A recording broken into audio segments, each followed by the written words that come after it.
سلام، امروز میخوایم با هم دیگه باقالی پلو با گردن درست کنیم. غذای خیلی خیلی خوشمزه و ساده.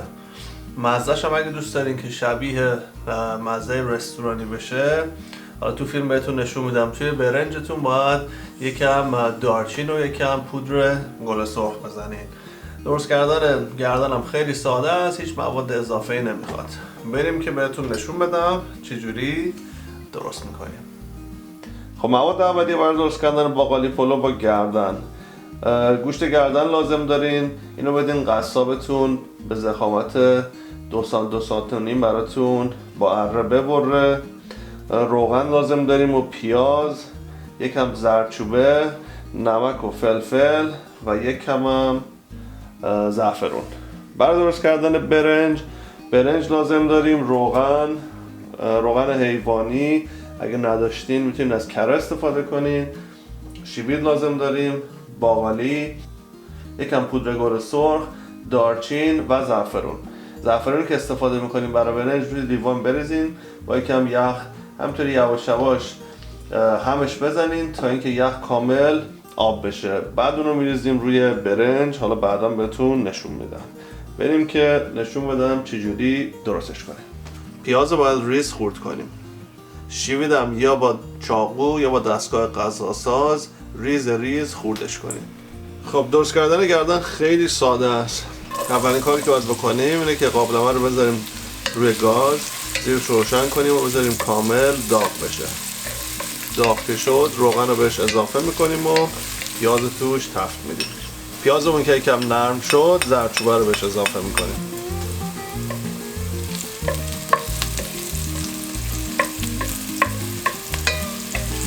خب پیازمون که سرخ شد گوشت گردن رو بهش اضافه میکنیم و قشنگ تفت میدیم که همه اطرافش با پیاز مخلوط بشه و یه رنگی بگیره.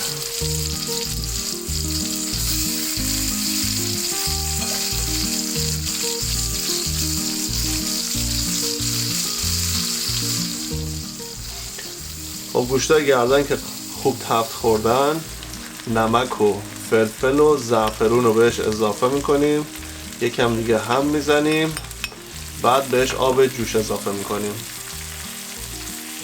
آب جوش خیلی لازم نداره، در اون حدی که تا روی گردن رو بگیره کافیه، خیلی توش آب اضافه نکنیم. یه همه دیگه میزنیم، در قابلمه رو میذاریم رو شعله ملایم که خوب بپزه.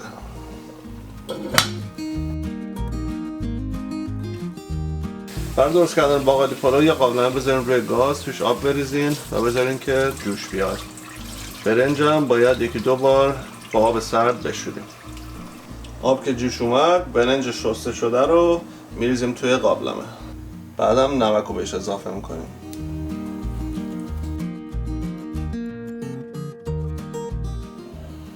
یه همه کوچیک بهش میزنیم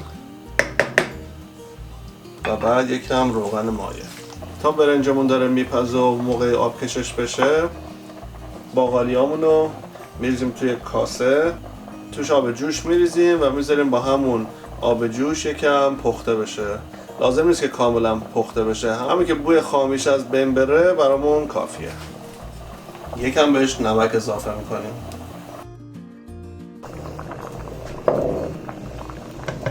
خب برنجمون نمیخوایم کاملا پخته بشه، همین که بیرونش نرم و داخلش سفت باشه کافیه. الان باید شیبید و باقالی رو بهش اضافه کنیم. یادتون باشه که حتما باید باقالی رو آبکش کنیم.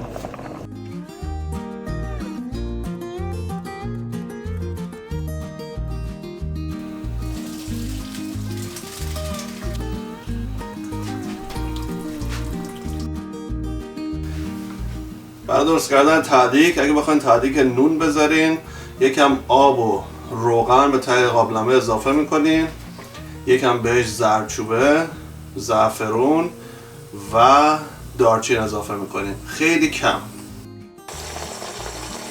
بعدم ته قابلمه رو نون میچینیم. بعدم بعد برنجمون رو بریزیم توی قابلمه، بین لایه ها یکم دارچین و پودر گل سرخ اضافه میکنیم. اگه شیوید تازه نداشتین میتونید همین کار رو با شیوید خشکم انجام بدین.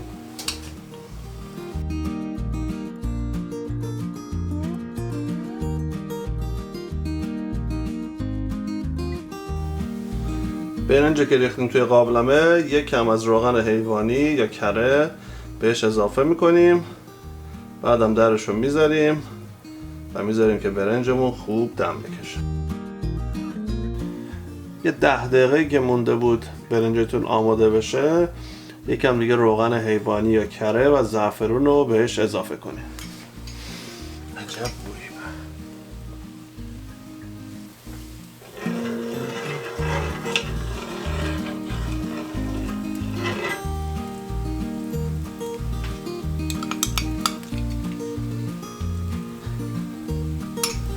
در قابلمه رو میذاریم یه 10 دقیقه دیگه ای بپزه. باقالی پلو گردنمون آماده است. روشا اومده که با هم دیگه امتحان کنیم. روشا چی شده؟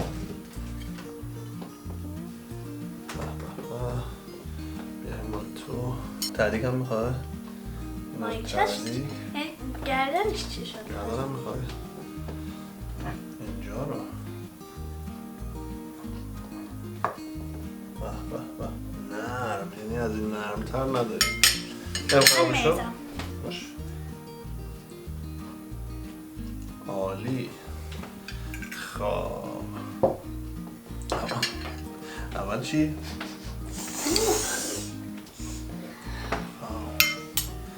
خیلی خوشمزه است روشا. مواظب باش. انگوش شده.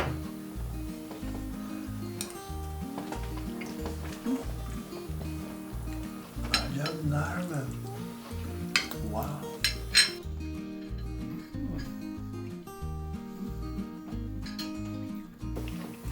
خب چطور بود؟ عالی بود. واقعا خوشمزه است. امیدوارم که این غذا رو درست کنید، از خوردنش لذت ببرین. خیلی خیلی غذای خوشمزه‌ایه. گارانتی می‌کنیم خوشمزگی این غذا رو. بله. لایک و سابسکرایب یادتون نره. ویدیو رو با دوستان و فامیلتون شیر بکنین. کامنت برامون بذارین، خیلی خوشحال میشیم.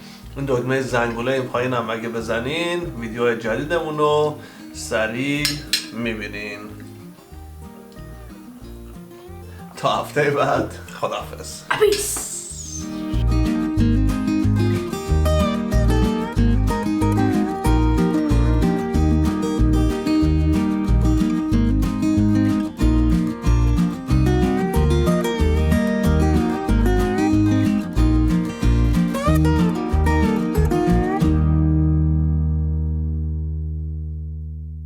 خب باقالی پلو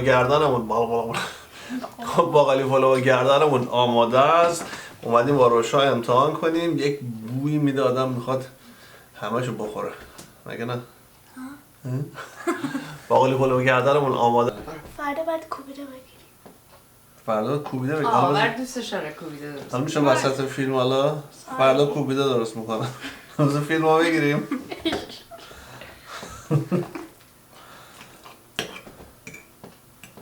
همه میدونن که ماریا کوبیده دوست داره.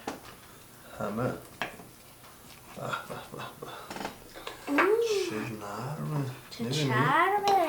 نرم و چرب. آبشو میخوای برات بریزم؟ جای همتون خالی. خیلی خیلی غذای خوشمزه‌ایه. تعدیقش هم که عالی. آره؟ نسوخته بابا. برشته از این تعدیق بهتر کی دیده؟ من کجا؟ همه جا. تضمین میکنیم خوشمزگی این غذا رو؟ ها؟ گارانتی میکنیم یعنی؟ Oh, sure. Sure.